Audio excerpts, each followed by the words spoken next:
very much for joining us wherever you might be, whether it be YouTube or the podcast platforms. Thanks for your support. Thanks very much to Aidan Walsh for coming on last week to talk about becoming an Olympian, boxing, winning a medal, mindset. He was really great. Very easy to interview. I didn't really have to ask that many questions and he just went for it. So thank you very much for that, Aidan. Our guest this week is a personal development coach and the person behind 321 Focus, Maria Bourke. How are you doing? Hi, Derek. Thank you so much for having me here. I'm really excited to be here and really honored that I've been invited. Well, let me tell you this. I didn't tell you this before. You are our 100th guest. Wow. Oh my God, I can really feel that. That's amazing, right? Yeah, I mean, we did a little episode a couple of weeks ago when we didn't have a guest lined up, and I wanted to do kind of a celebration of the 100th guest, even though I didn't have the 100 guests yet, but I knew that you were going to be 100 guest. Honestly, it's a big surprise for us to get here. But I'm really happy that it's you, because, and we'll go into reasons why later on, because we talked about this stuff during the 321 Focus. Well, you told me about it. So I'm very excited to get into it. Maria, could you give us a short history of your upbringing, please? Right. So I was born in Dublin, but I grew up in Athy, County Kildare. I am the oldest of 4 siblings. So I have 2 sisters and a brother. Where do I go from there? I went to primary school. I was sent to boarding school. It was really interesting. When I was preparing for this, I was going, oh my God, I think I'm a bit ashamed that I went to boarding school. In a way, sometimes it feels like the modern version of having shoes going to school when nobody else has shoes. Yeah. And I was going, okay, this is really interesting. I better journal this later on because I didn't realize it was such an issue for me, right? Yeah. But I suppose I grew up in a house where, well, back in the day, like I'm 56 now, so I was born in 66. My mum actually worked. So my mum had gone to college. Her mum had lost a lot of babies. So my granddad was a teacher. But in those days, because of circumstances, my mother, and they lived in Dublin, my mother got to go to college, which was very unusual in the day. So my mum was a pharmacist and my mum worked. And so I suppose the thing about it growing up was the talk was always you were always going to go to college. Like that was just so normal. And I suppose that's the thing we don't realize subconsciously when those things are automatically going in, they so mold you kind of and create things for you for the future. Do you know what I mean? So you don't even realize you're being programmed, or your subconscious is being programmed about what you can and can't do. But I very much grew up that women could go to college, women could work. And I absolutely always believed that I was as good as any man. I was always treated as an equal until much more recently when I ran a festival here in Mullingar. And then I started to understand different things, which was really, really interesting. But I went to college. I wanted to be a primary school teacher, but my parents felt that marketing was the new thing back in the day. And I went to NIHE before it was DCU.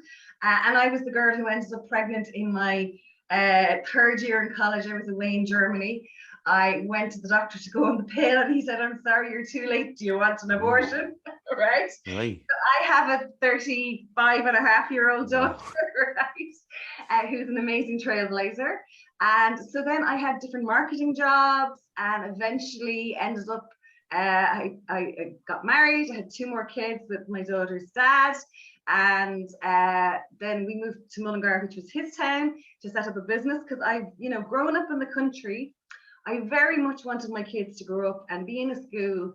In Dublin, everything is very streamlined, and it's all, so we lived kind of on the Navan Road, but it was technically the Duchy of Castlemock, so the girls were kind of in Castlemock, and it was all very nice and la-di-da. But I just think country living is, everybody's there. You get to know everybody. You get to understand the advantages and disadvantages of no matter what part of the community you live in. And I really wanted my kids to have that kind of understanding and to be able to get on with everybody, and to understand where people were coming from. So we moved down here in 1998.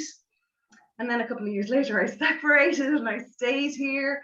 And I actually went to do my coaching course for my own personal development. Because I could see I was the problem. I didn't know how to say no.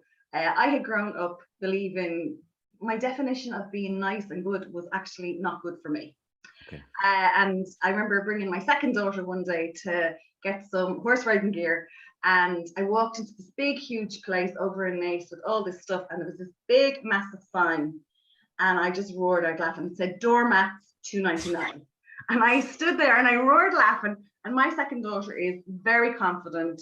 And she was running the house from when she was about 2, right? You know, one that's really strong. She's amazingly strong. And she looked at me, and she's about 14, and she said to me, of course you're a doormat. What do you think is so funny about that? You know?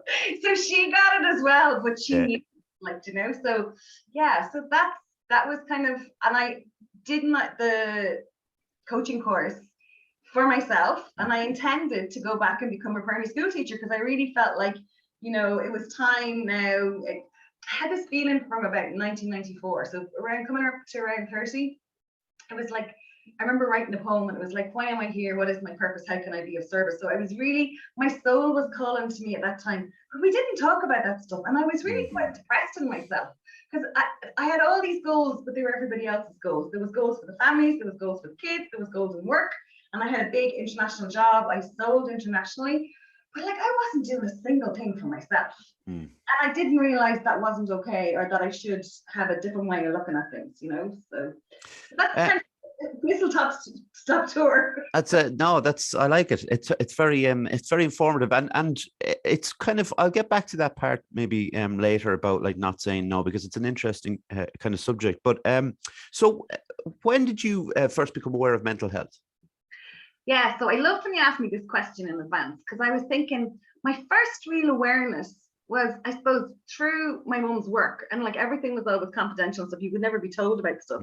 But you'd hear somebody, or she might say, you'd hear saying somebody was suffering with their nerves. And that, I think, and I'm even getting shivers saying that, but that was kind of the thing.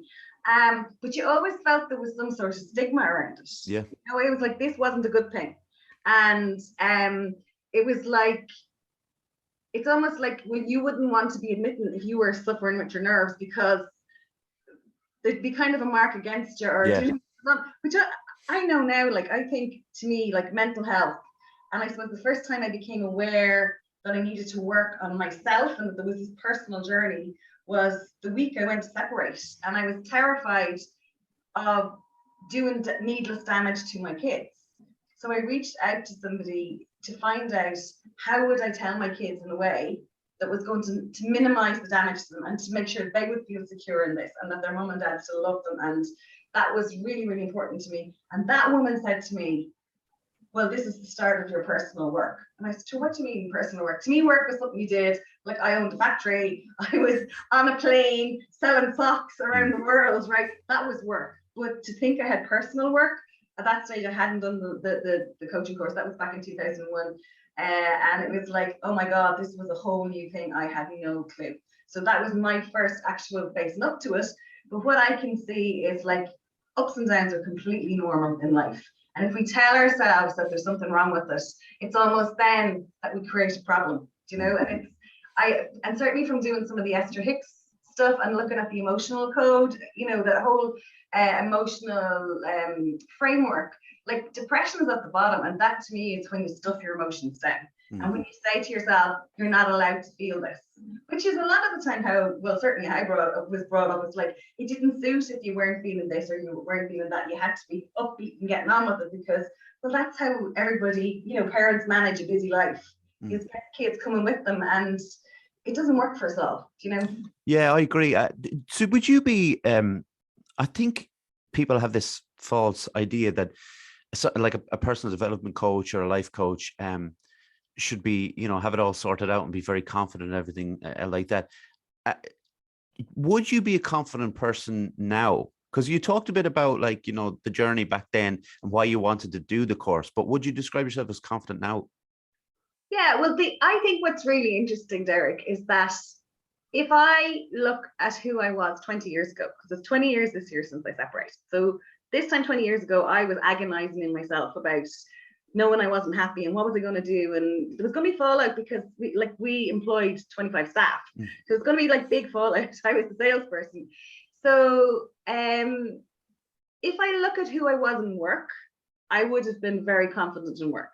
I But that was a personality that had developed for myself. It wasn't something that was a hangover from, you know, my family, or, you know, the stuff that handed down in ancestry, because I'd never seen another role model of how to do work.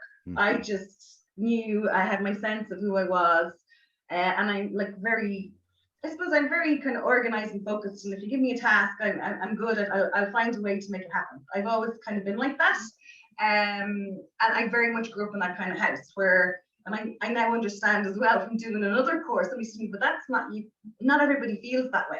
But like, if you handed my dad or my mother a task, they'd work out a way. So that was natural for me as well. So I would have been confident in my work, but in my personal life, I didn't feel confident. I felt so unsure of myself as a mother. I felt unsure of myself as a wife. I felt, do you know, in a lot of personal relationships, I would have been questioning myself. So now I'm more at ease in who I am myself. But as I was explaining to you when my at the beginning, before we started, and my computer was going up and down, my alignment, I know this now from doing human design, I have an undefined root chakra and undefined solar plexus. So I actually feel everybody else's stuff. So sometimes when I go into a space, I had to ask myself, oh my God, I'm feeling wobbly. Is this actually mine or not? And so I think a lot of the time when I was in school, maybe if I knew my spellings, I might have been feeling that I might have thought I didn't know mine because somebody else was nervous. Do you know the way? Yeah. So now I understand how to split it out and go, no, this is actually not mine. So is there somebody here, if I'm feeling this, do I need to help somebody? Do I need to give somebody a little bit of a pep talk, or do you know the way? So, but definitely now, more than confident, I actually feel at peace.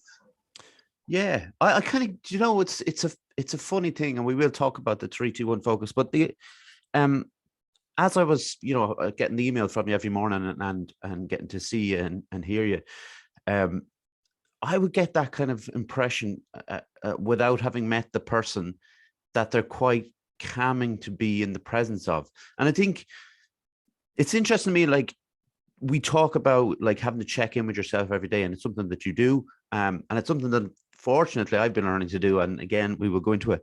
But how much does that help you, and like for how long have you been doing that? Because people, when they hear like checking in, a lot of people won't understand what that really means. Okay, so should we explain a little bit about what 3-2-1 is involved in, and then I can maybe in that context, right? Yeah. So basically, first of all, I did my training. It's nearly 20 years ago, right? I trained in 2003, 2004 to the life coaching. And then I went on and did some Louise Hay teacher training. And I keep doing different little bits and pieces, right? So I'm always reading the next book or learning the next thing.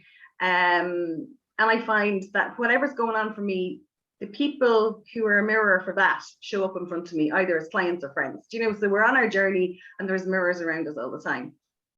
So what happened a couple of years ago, back in 2018, actually, during the summer, somebody was talking to me about Bob Proctor, right?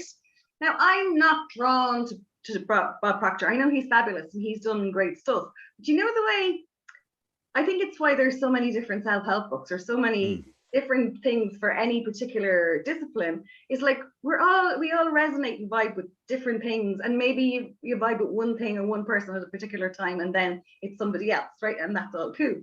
But what happened was, because Bob Proctor kept being mentioned, and it was probably actually Google listening to me, but suddenly, of course, on Facebook, there's all these ads for some Bob Proctor webinar, right? And I'm going, okay, right, this just keeps coming up.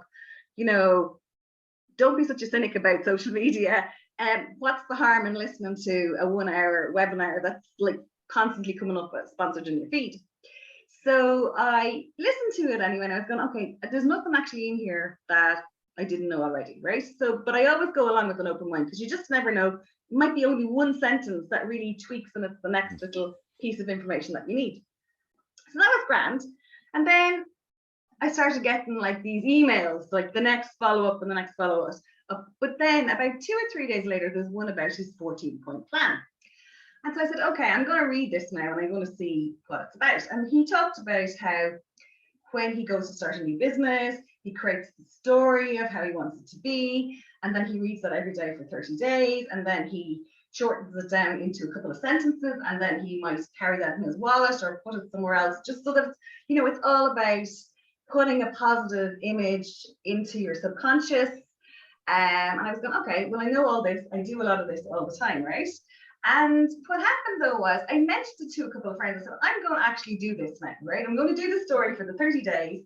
Who's on for doing it with me? And they're all going, but we know that already. And this is the point. So before I started trading as mariabourke.com, right, during lockdown, because somebody challenged me, I used to I called my business Inspiration, right? That was the name I got during my coaching course. And the feeling of it was very much, if you're inspired and you don't take action, it's a wasted opportunity, right? But the other side of it is, if you take action when you're not inspired, it usually feels like cardboard, right? That's my experience. Do you know the way? Yeah. The people who get up and say, I have to write 3 pages of my book today. I think if you're reading a page turner book, it's because the person couldn't write it fast enough. Yeah. It's the energy. Like, that's, I think, what it is. So what I started to see was that a lot of people have read all the books, but they haven't actually used the steps to put it into practice. And it's, as I sum it up now, the best way I can sum it up is like reading the recipe book does not bake the cake. Yeah. Right. And that's why then I thought, you know what? I'm going to try and do this proctor piece. I'm going to do it for 45 days, but I'm going to see what else comes in around it. Okay. So I started doing that for myself in the summer of 2018. But one particular friend kept popping into my head, and I was thinking, okay, it was almost like I was given this avatar, and she was a mom with 2 kids. Her husband was working away from home, and she was also running her business. And I was going, oh my God, like, she will have the maximum 20 minutes a day, and she won't be able to do it all in one piece. But if she had some support to help her, what would it be? And so I tried the whole thing for 45 days, and then I got to the point where I was going, okay, I'm ready to launch something here. And then I was given the name, downloaded itself, right? And it was only the day before, and I know I say that in the beginning of 3, 2, 1. It's only the day before I realized that 3, 2, and 1 were actually 3 practices. Yeah. And then the focus was going to change every day. So 3 basically is you write your affirmation that you're given the first day to, infinite spirit, open the way for me to have an amazing day today. And it's just, and a few more powerful lines. But I always find when you do that, it's just amazing, the magic, the synchronicities. You do end up the parking space, somebody pulls out, somebody hands you the ticket to park. All the way you're thinking you want to do such and such a thing, the person rings you first, you're open to the magic.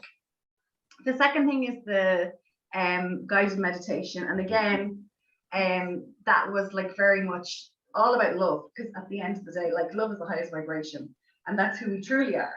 And so I was given all that, and I just put that together. And then one is the gratitude, which I write a whole page. And there's one of the guys in France who did it, the guy who developed my logo, and he said it's all very well. He said, I used to write 3 or 4 gratitude things, but he said, when you have to write a whole page, he said, you start being grateful for a lot more stuff. He said, you take for granted, like, really. But I know myself with the gratitude, I usually finish that going to sleep at night. Yeah. So you're actually then programmed, you're going to sleep in a really positive state. And you might know it's sleep all night, but your programming is such that you're then paving your way into a better day the next day, and the focus every day changes. So yeah, and I've loads to get into. I'll read the ad. We'll get the ad out of the way first, because that's the bit that we're obliged to do, I suppose. So let me just get through this and we'll fly into it. So, Fusion Training Centre, Monksland, Athlone, a place to train in Brazilian Jiu-Jitsu, kickboxing, martial arts, and CrossFit. A great atmosphere with experienced coaches and a real sense of community. If you want to join the team, find us on Facebook at Fusion Training Centre or drop in for a chat. Fusion Training Centre, train like a warrior. I also want to say that the women's classes are flying now. So if you are interested in some self-defense and jiu-jitsu, give the gym a shout. I'm the coach. So there's that. Well, that's either a positive or a negative, whichever way you look at it. But give the gym a shout. We'll sort you out. Maria, I just want to tell people how we got connected. You were very, very kind to contact me and offer me, as to be a guest on the 321 Focus. So that's how it came about. And it was what was kind of interesting to me when I started it. I'd say about 2 years ago, maybe a bit more actually, I would have been quite cynical about a lot of things. And since starting this podcast, I've been opened up to a lot more things that where you're kind of like, I always give hypnotherapy as the as the example, because I did it once after I talked to my friend Tracy about it, and she's like, it might really help, and it was amazing. So I've kind of been open up to these ideas, So when I started doing the 3-2-1 focus, and I found out what it was about, and I went through the three different things. We'll go into them kind of in detail, but I want to point out for one thing in particular. I've never been able to meditate. I've never been able to sit, and I've really tried my best because I know the benefits of it. People talk to me about it a lot, and be really good for anxiety and stuff. And I've always wanted to do it, but as soon as I, close my eyes or sit down and try to meditate, my mind just goes off on its own. Finding problems or whatever. And with your guided meditation, I actually found I was able to do it. Like I was able to, and it's a funny thing that it might have been on the first day, but it was very early on that all of a sudden I was able to just be in the moment, and I felt this kind of strange when when your eyes, when you have your eyes closed, and this kind of different colors come over, kind of like, and this was happening. And I was like, this is amazing, and that was like it became something that I really look forward to then. And I even did it today now without your guidance with it, and being able to just sit down in a quiet room and be able to just, and I was thinking of your words without you, actually saying them. So the meditation was a real breakthrough for me in that sense, because like I said, I don't know about you and how long have you been meditating for actually? Okay, so I gifted myself a meditation course back in 2004. And it was a mantra one. It was to do with Deepak Chopra. And I literally lasted about 3 weeks. I couldn't sit still in those days. I was too stressed out, right? So I've been on and off doing different guided meditations, right? And then this one I actually stuck to. And what happened then during lockdown, Susan Quirk, I don't know if you know Susan Quirk, do you know? Her husband is Rory McKiernan, who did the Hitching for Hope. Oh, right. She's amazing. Susan was just starting giving her meditation, right? And there's a really interesting story about this. So I signed up and did her course, and now I actually, first thing in the morning, I literally land into this. This is the chair, by the way, I made all the videos in, right?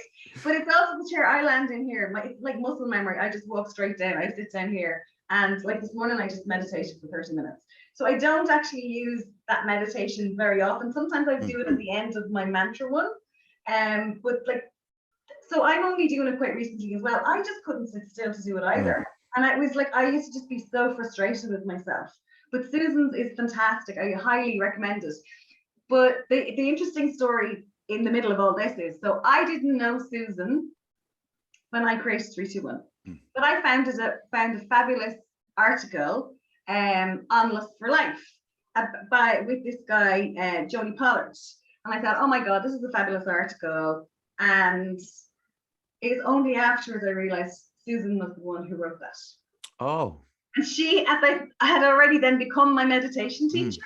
But before I ever met her, I had connected to her work about 2 years beforehand.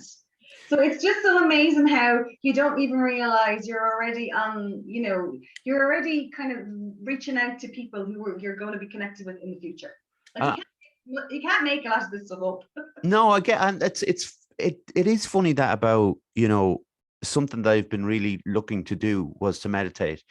I've like, as I say, doing jiu-jitsu, like a lot of people who do jiu-jitsu seem to be into meditation and stuff. And we're breathing, certain types of breathing is recommended, to be used to it for you when you're in the middle of actually competing or whatever. So it was for it to come along and for it to be as easy as it was, because it's been so difficult, and for your guided meditation, you make it so easy for me. I found that like fascinating. I found you mentioned about like the affirmation, and people might know what an affirmation is, like a daily affirmation is, and how would you describe it? Okay, so my first experience of affirmations was with the Louise Hay book, You Can Heal Your Life. And 3 people recommended it within 24 hours. When I separated, I thought I have to get this book. And so she talks about affirmations, and basically an affirmation, now you can have negative affirmations as well if you look at the definition, right? But basically what's meant in this positive psychology space of an affirmation is it's a positive sentence in the present tense. But what I find is it has to resonate. Yeah. So like when I give classes, I remember like at one stage with the kind of advanced class I was given in person like years ago, saying to people who's already done the first 5 weeks, and they were starting second, can you put your hand up if you feel you love yourself, right? And like that was such a huge thing. Like people are more into this now, but when I was doing that like 10, 15 years ago, that was kind of radical at the time. And so a lot of people could kind of tentatively raise their hand, and it was like, so are you learning to love yourself? And a few more, like keep your hands up. And if you're learning to love yourself, put your hands up. And there was one girl in the room and she just couldn't put her hand up. And I said to her, are you open to learning to love yourself? And she could put her hands up. And it's giving me shivers even talking about it. But that's the thing. If you're just telling yourself some mantra, because that's, I suppose, another word for an affirmation. If you're telling yourself a mantra and it actually feels wrong, well, you're better off not doing it, because it's the feeling, when you look at the Esther Hicks stuff, it's the feeling that's really important. And if every time you're telling yourself, I love myself, and you're looking in the mirror and you don't feel it, then you're actually doing, the feeling is doing you more harm than good, really. Yeah. Open to learning to love myself. And if you can say that, that would be a much better start.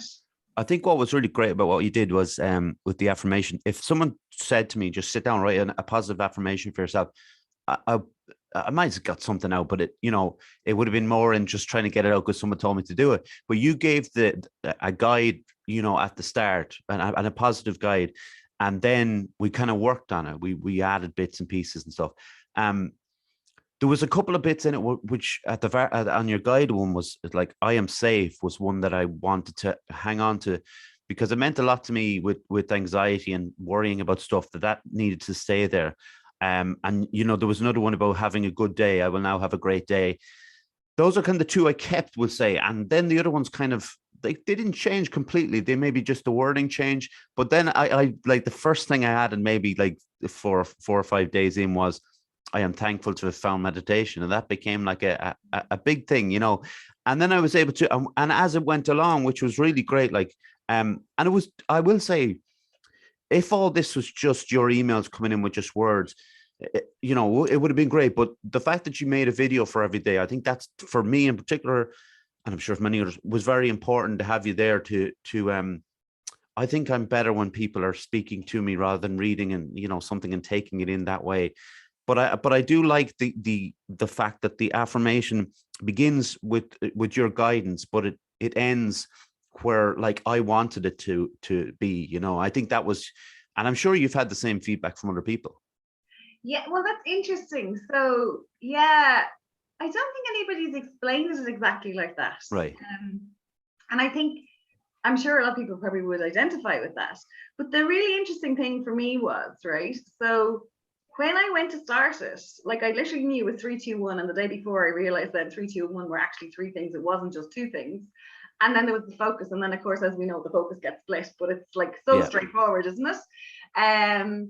But for me, literally, I was living it with everybody else. And somebody has said to me, like, your hair is grey now, the videos are old, will you not go make it again? I was going, no, because it's real. And it's real in that moment. And I think, I was so reluctant in the beginning to make videos, and I was so reluctant to create online courses, because I'm all about being real and in person. But now I can actually see, and from talking to you and from other people as well. So I have another very close, a college friend actually did 3, 2, 1 this time around as well. And she was on to me and I said, Maria, the best thing was the video. I look forward to you talking to me every day. And so I now got over the fact that I don't have to be talking to somebody live. Once you've done it and the energy's there and you're coming from your heart, people are still feeling that. I mean, I have redone it 17 times. Now, this time around, I didn't look at all the videos, right? Because I was out of the country part at the time. But I often look at the video and I go, oh my God, that was so smart. How did I forget that I was saying that in the first place? Yeah. But it was live for me. So literally, I just thought, whoever is guided to do this, and the very first time it was completely free, because that was what I was guided to do. And I'm glad it was, because whatever madness came into my head, I could share it without going, is this good value for money? Or people going to think I'm crazy, So it's like, I've lost my train of thought now. That's all right. But it's like, that whole, I don't know what I was going to say. No, can I ask you a bit, because you mentioned about the gratitudes, the 10 daily gratitudes to say. And you mentioned about someone finding it like, if they had 2 or 3 to write down, fine. We can all do that, I think. And the way I began was with the big subjects. You know what I mean? I'm grateful for my family, which is a fairly obvious one to say, but as you kind of go along with each day, it's not that it forces you into making the 10, because nobody's gonna, nothing's bad's gonna happen if you don't get 10, but you want to get 10. And then I started kind of even just going, I am grateful for a good film. I am great, and it became smaller things, but like no less important. I mean, I explained to people on this before about like films are really important to me, really important for my anxiety to move into like another world for 2 hours. They're So when I was doing those gratitudes, they were really, really important. And whilst like I've carried on with them since since the program has ended, and I'm still kind of filling it in just to kind of see it. Now, you might have the same one all the way through, but again, there's nothing wrong with that. Like, there was never any rules that we had to change everything every day. But I honestly do, coming away from the gratitude part, and it sounds silly, but I obviously do feel more gratitude for those things. And that, that I know that's the kind of point of it. But if you're writing out gratitudes every day with different ones, it's amazing how you can start thinking differently about how grateful you are for things. Yeah, absolutely. And I think for me, back in 2010, when we had that big snow and suddenly we'd no running water, it's like the things that we'd taken for granted. Yeah. Then I started being really grateful for those. So I often, like, I have my 3-2-1 journal here beside me, right? And I always keep going. So I always do it. I just keep going the whole time. I don't force myself if the day I don't want to do it. But even on the days I don't write my daily affirmation, in between 3-2-1, I'll always do my gratitude getting into bed. And sometimes if I've had a few drinks, it might be a bit scrawly up the page. Yeah. Right? But one of the things I always write, so sometimes some of the gratitude is written from early in the day. If there's like, things, and I wrote like a piece in of I'm so grateful for our amazing interview already, because you can give gratitude in advance, and then you're, because like we're the ones who have linear time, but they say there's only now. And therefore, you can be grateful in advance, and it's going to pave the way for you. So, what was I going? Yes, one of the first things I write every night when I get into my bed is, "I'm so grateful for my lovely bed. Yeah. I'm so grateful to be back in my lovely bed." Yeah. And because I am, it's like that lovely feeling of I'm in my bed now. I've got my nice pillows around me, and I'm writing this. So yeah, it feels, the gratitude piece is really big. And I remember what I was going to say to you. Was, for me, with the whole 3-2-1 piece, that was completely live. So I knew that we were doing 3-2-1 and the focus A, and then I split it to focus A and B. And every single day I was trusting whatever's going on for me, whatever comes up, whatever pops into my head, I will share that, and that can be all part of it. Yeah. So I had a rough idea of the different pieces that I wanted to put in, written down on a page, but I just trusted it. So it's like it was happening for me live when it was happening for everybody else. And I think that's what really comes across on it. Oh, yeah. It's not contrived. It's not, and I don't think I could go back and make the videos again, because it wouldn't be the same. Yeah. I think if it was contrived, I think it's very difficult to pull it off. It's, people will see through it anyway, straight away. Can you describe then, because we've kind of talked about the 3-2-1, but the focus part of it, and it changes as we go along. And what's the reason behind the focus part? Okay, well, first of all, like, I was literally given the name 3-2-1 focus. And like, so I've been given names before, like My Kind of Magic, and I was told it was going to be a book, and I was going, no, but 10 years later it was a book, right? So when I'm given names, and I just like, I do what I'm told basically at this stage, right? So it was 3-2-1 focus, and I knew the focus the first day was the story, because that was how Bob Proctor started it out, right? And then it was literally, so I was going, okay, so what little exercise, if people are going to be doing 3-2-1 and they're going to be the same, what will keep it? So the whole idea obviously is with 3-2-1, you're creating habits, right? And hopefully at the end, whatever ones feel right for you, you'll continue on with, not the things that don't feel right. But the idea with the focus was just to have some little different thing every day, so it didn't feel so mundane. And so that literally I knew the first day was going to be the story. And then when I was sitting here the first day thinking, oh my God, what's going on for me? And I was going like, what would make my heart sing? Because again, going back to what you're saying about the gratitude, the gratitude gives you joy. And the more joy, like that's a higher emotion, right? Not that we're making, I'll talk about the emotions in a minute, right? But like the more joy you can feel, like we're basically magnets, you know, and we're magnets for whatever emotion we're feeling. So if you can do any little thing every day to make yourself feel just even one, so even if you're like feeling depressed, even if you can go to anger, that's already progress, but people don't always see it like that. But if you can do one little thing to feel a bit better, you're going to magnetize different experiences to yourself. You know, like we're actually so powerful. And I remember way back being in Toastmasters and wanting to explain this. And then I eventually got to the point where there's 3D printers. And like, that's it. Like our minds are like computers lined up to 3D printers. And literally, if you put particular thoughts in, you're going to get a particular outcome. But the beauty of this is if you put the thoughts in and you're getting something different, you're going, okay, there's something in my programming that needs a bit of an investigation here. There might be a virus in here somewhere, you know, like as in some activity, wherever it's past life or ancestral, wherever it is, and you can get in there and sort it out. But going back to what you actually asked me, sorry, Derek, I'm just excited about all this. Literally every single day, it was just like, okay, what's going on for me? What would be a nice thing to share? What else do I want to make sure? Because I was trying to share the things that I use. Because I suppose for me, looking back, a lot of the time I would have looked like I was, I had it all sorted. But on the inside, I was dying. Like that's the truth. Whereas, like if I can share things that are now helping me to be, more at peace and more confident and not worrying the next, like as I was saying to you earlier on, like when I write the affirmations, then I'm not going to be thinking, oh my God, I should have said this or I didn't say that when we're having our chat. Do you know what I mean? Because the affirmation that it's going to be the way it's meant to be and I'll be divinely guided and it'll all be fine. Then I can just let it go. Not like the first time in Toastmasters when it was like, oh my God, I forgot to say that. And I said that in a way that, oh my God, I sound like such a right Madam Oscar. Do you know the way you're judging yourself all the time? So yeah, the affirmations really help. But literally, I just wanted to share as many tools and things as I could. And I just trusted every day.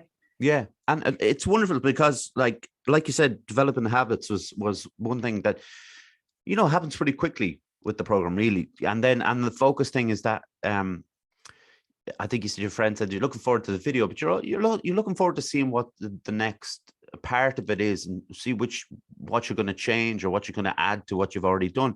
And that's like that for me was something that was very exciting and something I really enjoyed doing because it was out, like I say, it was out of my comfort zone as such, and something that I needed. But sometimes you don't know, like, this is what you need. And I was fortunate that you came along and kind of helped me find it, and it's really exciting to kind of find something like that where you can work on things that maybe you're a bit stuck on. And like you mentioned, like emotions, like what would your hope be for your clients? I suppose the thing for me is I believe we're all down here for a reason. And I believe that, and I remember making a video about this and I was shown how to do with an orange and gold stars, right? But like, if we can all shine down here, like what an amazing world would be. Like every single one of us is needed down here. And every single one of us has serious big potential. And I mean, we've come down here to learn how to start to access that potential. So if I can help anybody, whatever way it is, whether it's to clear some blocks or to get new habits or to actually believe in their dreams or believe in themselves or create a bigger dream, like any of those things, like that's very much and I know it's in my astrology as well. Like I'm down here to be inspiring people. That's kind of it, to live their biggest and best lives, whatever that is for them. And that could be your biggest and best life might be you want to be fishing. Yeah. It doesn't have to be a corporate thing. I don't like, those are the goals I used to have, but they weren't really my goals. That was what society expects of us.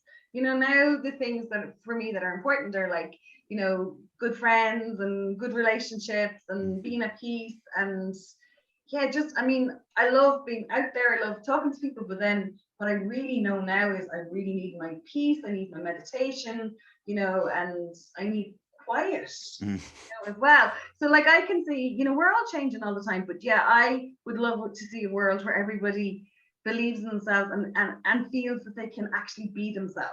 Yeah, 100%. And like, it'd be lovely if we could just tap into that, like, and just know that, like, we can be ourselves, because everybody's a little bit shy about it and trying to cover it up because it's immediately the idea of and look, we can kind of align this with mental health as well. Sometimes when people have anxiety, rather than just tell people they have anxiety, they think they're going to be judged by it, and maybe by some people they will, but they're not the right people for them. Then it's just kind of, but to be ourselves is what we all should kind of strive to be, but we kind of hide it a little bit, which is unfortunate, really. But I'm glad that I've kind of been able to do it for the last few years at least.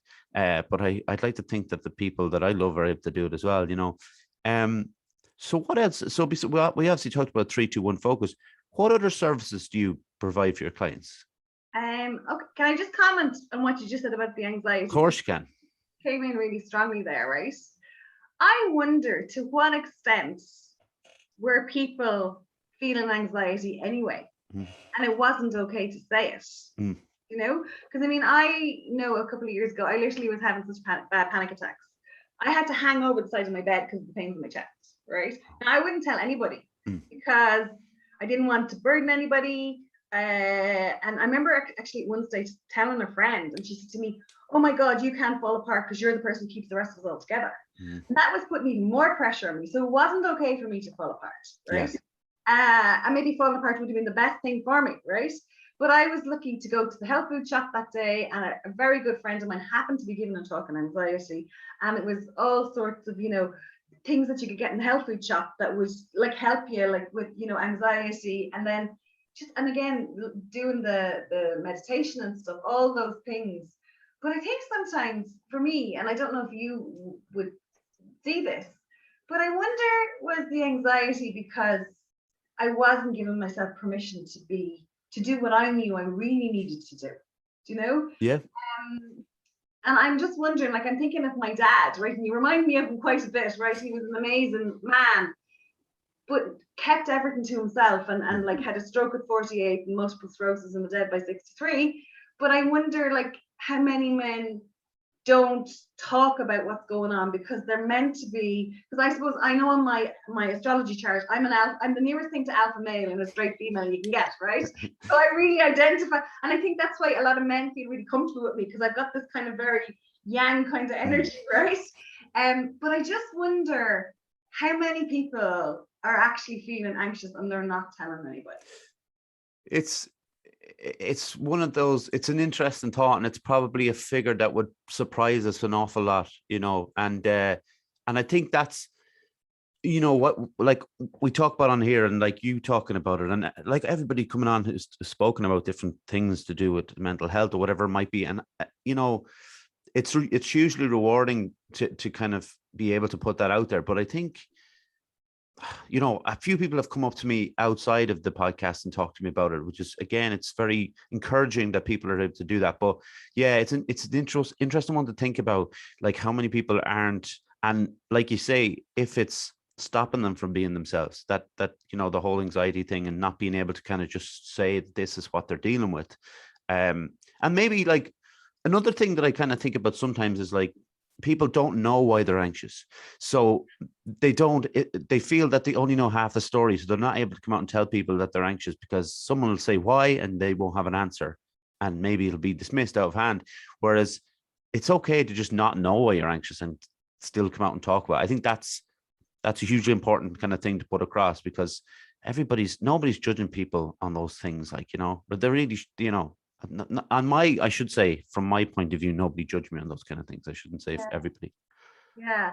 And as well, but just talking about judgment, what I have found is when you stop judging yourself, nobody else is pointing the finger at you.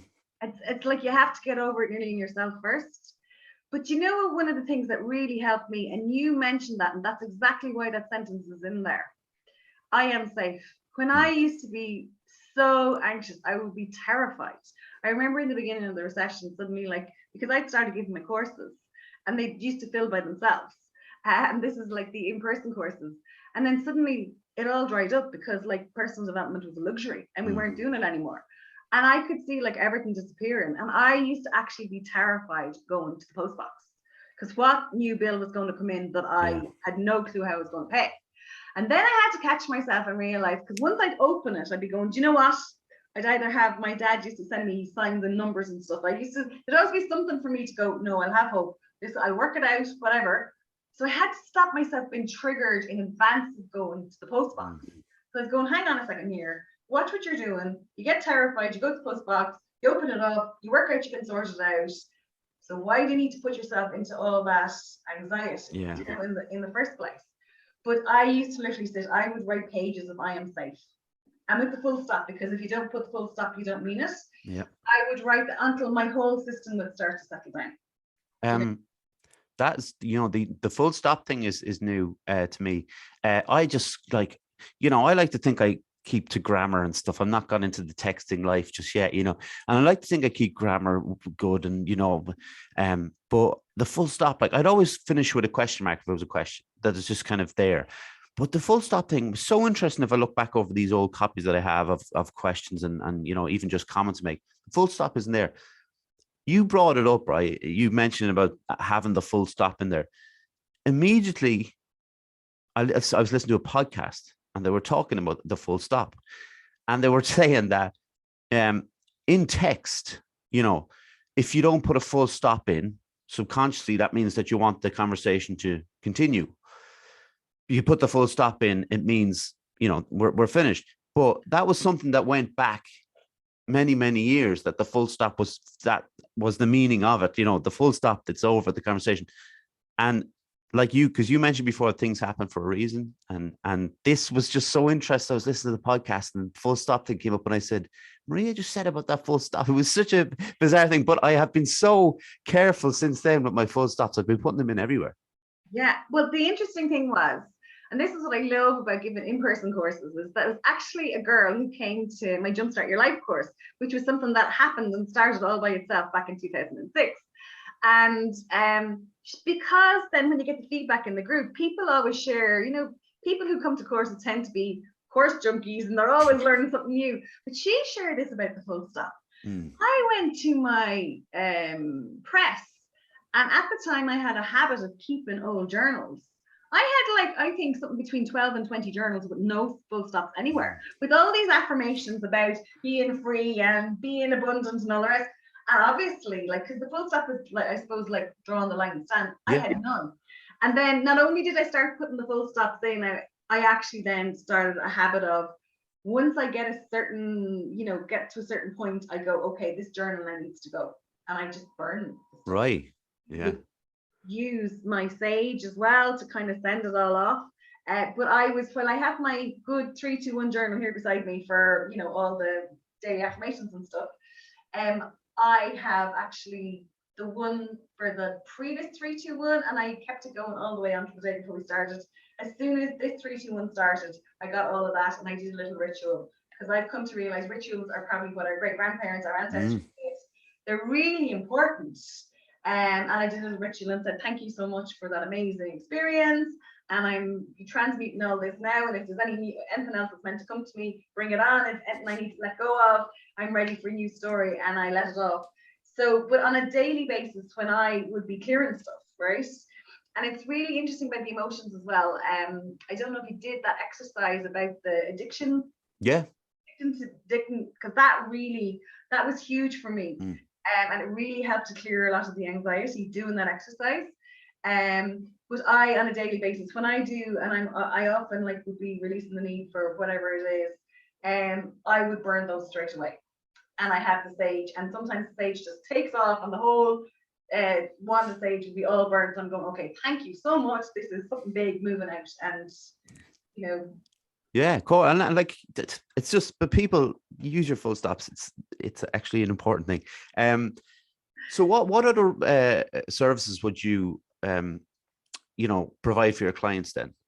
Okay, so I do. I have this lovely Jumpstart Your Life course that I haven't actually offered for quite a while. I'm looking at possibly doing it again. It was interesting, when I moved into my house, I wrote an affirmation that I would have a room. And that I have a room that I could give my courses in, and I changed it from 8 to 15, and I got my house, and to go from, it's like real exercising, ask for what you want in the first place. So to go from 8 to 15, I had to take down a wall, a chimney, put in a new floor and all the rest. But then part of that floor collapsed on me, and I haven't been able to get it fixed. But then the silver lining in that was that forced me to create 3, 2, 1 and go online. Yeah. So the other way, sometimes you'd be judging things. So, but then I've given it in my sitting room here, which is lovely because, in the wintertime I have a nice fire and stuff. So I have a lovely 5-week Jumpstart Your Life course that I am thinking about giving shortly again. I have a couple of other online courses that are available. I have them here beside me. I blogged a book, right? Yes. And then when I was blogging the book, that used to go out on a Sunday, and then I started blogging an exercise on the Wednesday. So I launched the 2 of those, right? Brilliant. They're on my website. They're also the only shop that actually sells them is Aurora and Mullingar, and Aurora, right? And then when I was selling those at Picnic in the Park, I got the idea to write little. I've always been downloading affirmations for the book, and in the beginning I used to be so embarrassed, but I'd be literally giving stuff for people, and I was going, no, I actually need to give this to them, and they go, oh my God, how did you know? Whatever. So so I then, somebody came to me and said, those little pieces of paper you were giving out, you need to make a pack of cards. I'd be giving a message for you. So I made the affirmation cards. I literally sat again here in this chair, and I just scribbled them all out. And my amazing daughter, there's loads of them there, right? Oh yeah. Yes, so my amazing daughter, will I pick a card here when we're Pick a card for while we're talking. A little altar over here anyway first with some picked, but this so my amazing daughter then did them up for me. So I live my life with no regret. Oh, look at that. That's perfect. Right. And what is no longer serving me?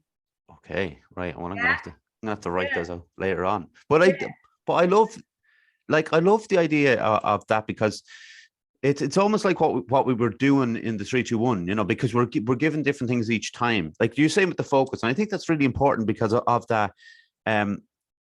Like these aren't things that you question. Like, you go about your day, you do your things that you like doing, and sometimes you do things you don't like doing, but you don't question these things. You don't have those little like thoughts popping in your head. And that's why I would definitely recommend 3, 2, 1 focus, because it was, like I said, outside my comfort zone, but I was immediately comforted by it, and the things that we did in it. I'm going to give you a chance to sell that in just a minute.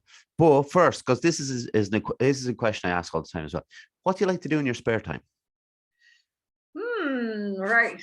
So I love to swim, actually. Right. And so in the summertime, I, again, with Dee, that lovely lady who runs Aurora, right? She's an amazing healer.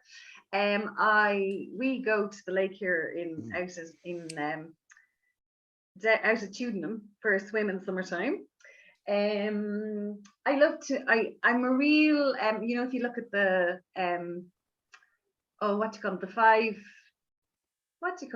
the thing about the 5 love languages. Right. I'm a quality person time.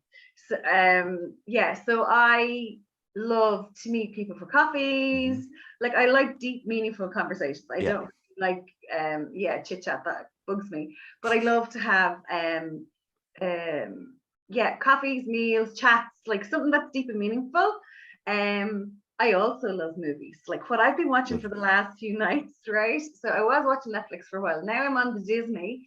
A huge part that I love on the Disney thing is the National Geographic part. I love all the ancient Egyptology stuff.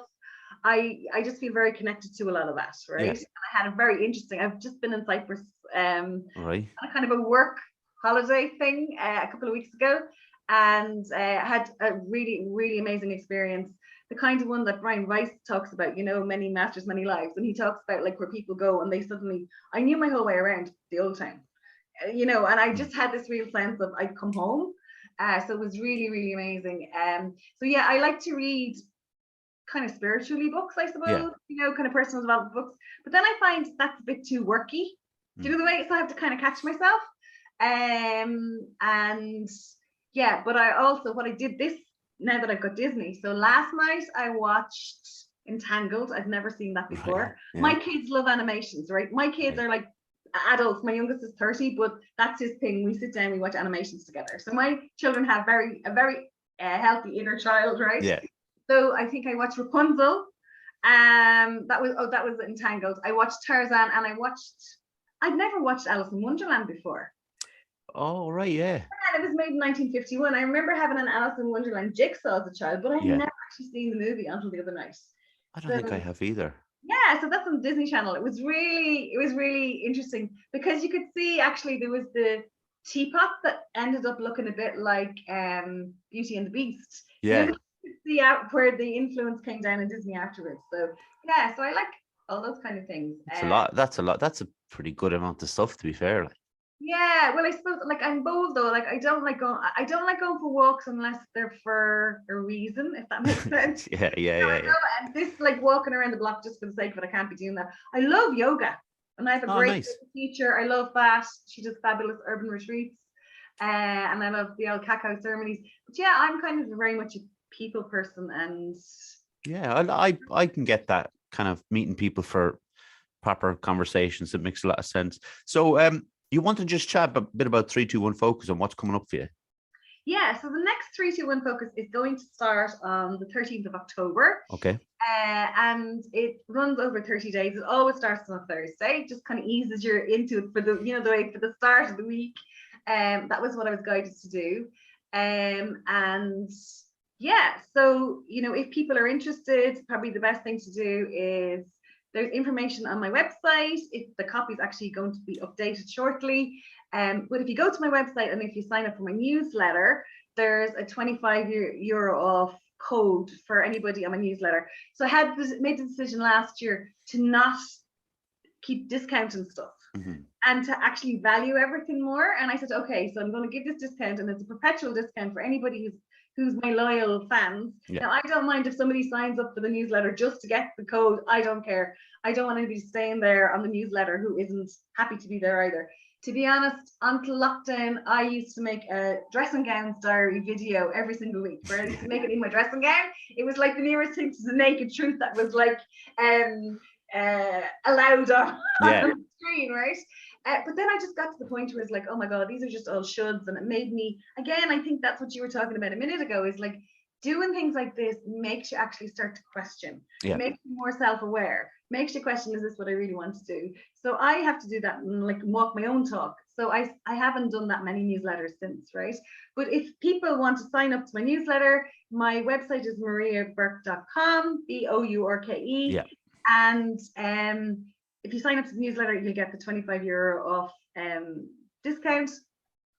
And otherwise, just if you, it's /321, and the information for 321 is there. Yeah, and then if you want to follow me on social media, it's Maria B Magic, MAGIK, like on the cards. There it is. So yeah, and that's on like Instagram, Facebook, and Twitter. I'm on all those different places. Yeah, and I want to say as well, like if anybody, that's listening to this that knows me or at least knows the podcast and stuff and wants to like even just say like what's the story with it, like you can chat to me about it too, because I've done it, and I would highly recommend someone else doing it for the reasons we've spoken about. But like sometimes you just want to talk to someone who's done the course or been through the course. So I'm more than happy to talk to anybody about it, and I will be nudging you towards doing it, obviously, because it was very good and it's helpful for me. But Maria, as our 100th guest, I want to say thank you very much for coming on. Yeah, and I'm so honored. And the thing that struck me straight away was, I remember somebody getting me to do a thing. Have you ever done that with attitude? No. Have you ever written down attitude? No. So if you write down attitude, will I do it really quickly? Go for it. Yeah, go for it. Okay, right. Because this popped into my head straight away, right? Because a lot of what we're talking about is attitude, isn't it? So if we write ATTITUDE, right? And do you remember the time when it's not probably the best pen. Do you remember the time in school when like A was 1 and Z was 26? Yeah. You had to do it, right? So A is 1. Yeah. T is 20. So we've got 3 of those, right? U is 21 because it comes after 2. D is 4. E is 5. And I is 9. And if you add all that up, it adds up to 100. Because your attitude is 100% of everything you do. Well, that just rounds it up perfectly, doesn't it? Really? Yeah, Thank you very much. Do you want me to pull the Go. Sorry, I completely forgot. Go for it. Yeah. Yeah. Are you sure? Yeah. Yeah, of course. Yeah. Okay, cool. Perfect. Right. So I have this little altar over here because it's important to ask. But what I do is I have loads of affirmation cards and I pull them with my left hand with my eyes closed. So, Okay. right. So the first card is happiness is my measure of success. Nice. I am so happy. Right? Very good. It's okay to change my mind. That's a good one. Yeah. What is blocking my success? Because Yeah. the whole idea with the cards is that we've all the answers inside ourselves if we ask ourselves. Yeah. I do deserve the very best. Okay. What do I deserve? There's 3 more and I'll be finished then. I'm right. so blessed and so grateful. Yeah. My life is pure joy, that word we've been talking about. Yeah, I like it. Yeah. I have all my right answers inside of me. Do you see that big question mark you were talking about? Oh, I see it. Yeah. So what is right for me underlined? Yeah. Because the way so often it's all about what we think is right for everybody else, and we're not in the equation at all. And this is the one I mentioned in my little poem. How can I be of service? And probably the easiest way is I always let my love shine. Just to bring your love to whatever you do. Yeah, that's like a lot of really good questions that people can take away from this, I guess, and have a certain side. But Maria, if you'll stay with me for a minute, I just want to close out the episode. I want to get a quick photo with you before I go, if that's all right. Gorgeous, yeah. Brilliant. Thank you so much for having me. Of course, I was delighted. I also want to thank John for doing the tech stuff. I always thank my mom, my dad, my granddad, Jer and Calvin for doing the music and the logo. We're on Facebook. Subscribe if you would. We're on Instagram, Facebook. What did I say? Sorry, YouTube. Subscribe if that's what it is. Instagram, Facebook, and Twitter. We're on Spotify, Apple, Anchor, Google Podcasts, all the other ones. You'll find us on. There's about 7 or 8 different podcast platforms around there. And obviously, thanks to everyone who joined us. And I hope you've taken a lot away from it. And once again, Maria, thank you very much. Thank you. I really enjoyed it. Thanks a million. And thanks to everybody who's been listening. Exactly. And good luck in whatever you do going forward. Exactly. So listen, everyone, talk to you next week. Take care of yourselves. Bye.